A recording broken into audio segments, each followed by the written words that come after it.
In the early 2000s, police tried out a softer approach here, issuing warnings instead of arrests for possession.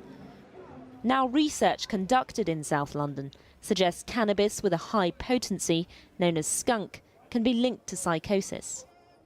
For years, cannabis has been the most commonly used drug, with 1 million or 15.1% of 16 to 24-year-olds using it last year. The study of 780 people showed that psychosis was 3 times more likely among those who use skunk at weekends than those who don't, and 5 times more likely for those who use it every day.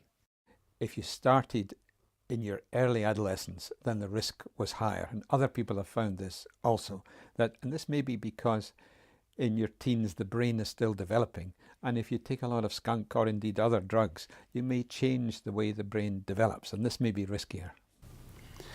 So following that, there's been quite a lot of research trying to work out what this means. And what people have found is that cannabis seems to be toxic to the brain. It not only increases your chance of developing psychotic symptoms, but it also has direct effects on the structure of the brain. If you are a person with a family history, taking cannabis increases your chance of developing psychotic symptoms, but it also directly damages your brain. It shrinks your brain. So cannabis is actually very important and very linked to the development of psychosis. What a lot of people then say is, well, that's fine, because there's no family history of psychosis in my family. I'll just take the cannabis and there's no problem. And what they forget is the level of stigma that there's been in the past. You may well have a family history of psychosis and no one will have told you. People used to make sure that this was really not passed down the generations, that nobody told anybody that Aunt Maud or Uncle Harry or something had a psychotic break at some time. So when you take cannabis, it's like playing Russian roulette.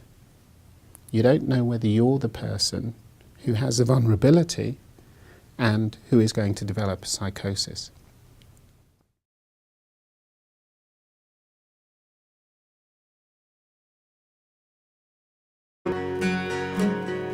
When cannabis becomes legal sometime around Canada Day 2018, here's what it'll mean for you.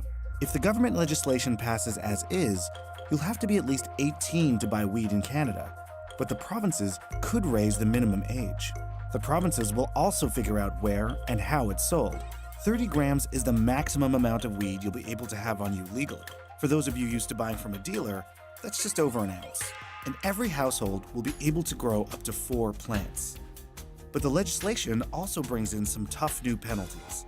Illegal sales and distribution could mean up to 14 years of jail time. Same goes for selling weed to a minor. By comparison, selling alcohol to someone who's underage in Ontario comes with a possible 1-year jail term. And if you're caught with an illegal amount of cannabis in your blood while driving, you could face anywhere from a $1,000 fine to 10 years in jail. To enforce that, the bill allows police to test drivers' saliva for THC. There are no details yet on how the federal government will set the price of weed or tax it. And the fate of the scores of pot dispensaries that have sprung up around the country is still unclear.